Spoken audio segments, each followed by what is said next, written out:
Here's something Buddhism figured out 2,500 years ago that most of us are only learning now through sheer exhaustion. Breaking down is not the opposite of growth. It's often the beginning of it. If you've been running on empty, pushing through, telling yourself you'll rest later, you already know that feeling. What you might not know is that hidden inside your burnout is a teacher more honest than any advice you've ever received. By the end of this, you won't just understand that idea, you'll feel it differently. Let's explore what your exhaustion has actually been trying to tell you. It was late at night. A dry wind moved quietly across the Indian earth. The sky was thick with stars, and somewhere in the distance, insects were singing. The trees swayed gently, and moonlight filtered through their leaves in soft, broken pieces. The monks had settled in for the night, not speaking, not rushing. They rested their tired bodies against the ground, as if offering themselves back to the earth, and simply breathed. There was a deep stillness in the air that night, but beneath it, something else lingered too, a weight that had no name, the honest, wordless heaviness of being truly, completely tired. Somewhere nearby, an old monk lay with his eyes open, watching a single leaf tremble and then fall still. He did not reach for sleep. He simply let the darkness hold him, the way a river holds a stone. About 2,500 years ago, in ancient India, a collection of verses was born. It's called the Dhammapada, one of the oldest and most beloved texts in all of Buddhism. Each verse is short, but each one carries weight.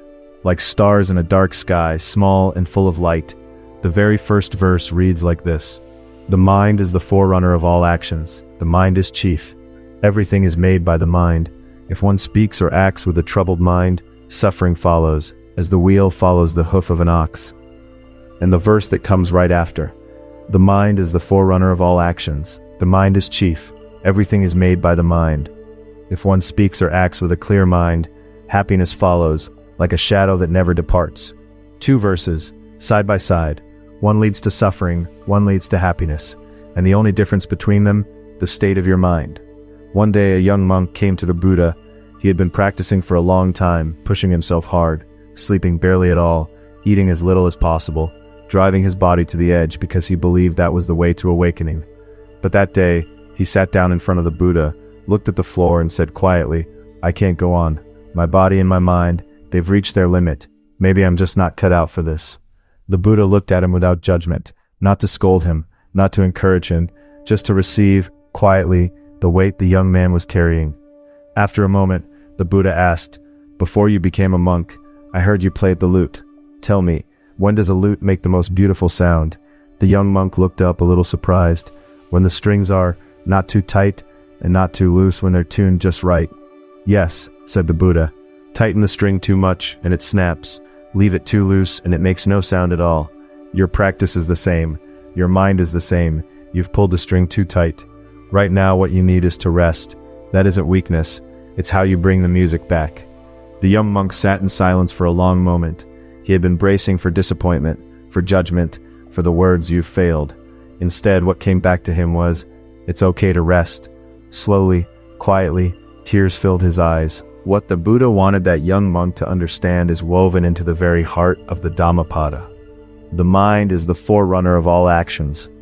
Everything we say, everything we do, it all begins in the mind.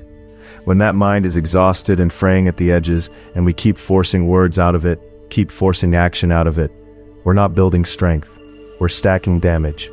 The lute string that snaps, that's what the Buddha was pointing to. When the mind is past its limit, pushing harder doesn't lead forward. It leads to harm. Buddhism has a word for this: excessive striving. Effort is good, effort is necessary, but there is such a thing as too much, and the tradition has always warned against it. In modern terms, we might say it simply: suffering through something isn't the same as growing through it. The Dhammapada also asks us to think about what a clear mind actually means. It doesn't say a disciplined mind. It doesn't say a strong mind. It says a clear mind. And here's the thing about clarity: you can't force it into existence. You can only stop doing the things that cloud it. Think about water. When you stir it frantically, it goes murky. But if you set it down and leave it alone, the sediment slowly settles. the water clears on its own. The mind is exactly like that. Resting isn't about doing nothing. It's about stopping the stirring and letting what's already there find its way back to the surface. A mind that says, "I've hit my limit," is not a weak mind. It's a mind that has been working, without pause, for a very long time. That kind of exhaustion deserves gentleness, not more pressure. The Buddha didn't tell the young monk to give up. He said, "Tune the string first, then play again. Receive the tired mind without blame. Let it be still."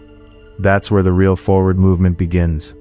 The Dhammapada has been saying this quietly for 2,500 years. And perhaps that's what makes it so easy to miss, because it isn't loud.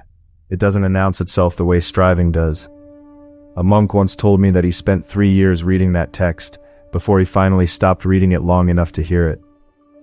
So what does this look like in our lives today? Maybe you know the feeling at work. Deadlines stacking on top of each other. Late nights that blur into early mornings. You keep telling yourself, just a little more, just get through this week. And then one morning, you can't get out of bed, not because you're lazy, because the string finally snapped. And the first thing so many of us do in that moment is turn it back on ourselves. I'm weak. I should have pushed harder. What's wrong with me? But in the Buddha's words, the string didn't fail. It was pulled too tight. Blaming a broken string for breaking doesn't bring the music back. What comes first is tending to it. The same thing happens in relationships. You've given and given, thought about someone else's needs, held space for their pain, put your own feelings aside again and again. Then one day the thought of them makes you cry. You feel hollow. You want to disappear from it all. Before you call yourself cold or selfish, hear this. Your mind is simply asking for what it needed all along. Rest, room to breathe. And for those raising children, you know this exhaustion too. The love is enormous, but so is the weight. No sleep, no time alone, no one to lean on. And when the thought creeps in, why is this so hard? Why is it only me? That isn't a sign you failed as a parent. It's a sign you've been carrying something very heavy for a very long time. The Dhammapada gently asks, what is the state of your mind right now? Are you forcing sound out of a string that's about to snap? If you can only do one thing today, just one, let it be this. Find 5 minutes, sit somewhere quiet. Don't check your phone. Don't try to think your way through anything. Just breathe. That's it.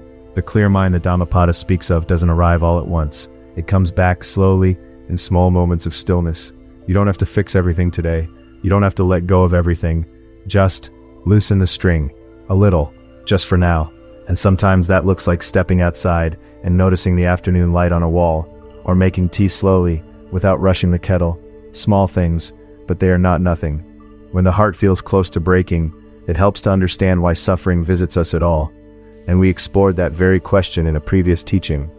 Today, through the words of the Dhammapada, we've been sitting with what it means to feel like you're about to break. Before we close, just one thing. If you feel like you've hit your limit, you are not weak. You have been holding on for a long time.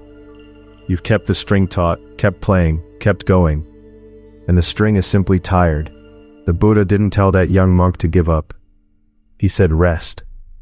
And that monk, the one who finally allowed himself to stop pushing, went on in time to walk a path of genuine depth and peace. Rest is not the end of the song. It's the silence between notes that makes the music whole.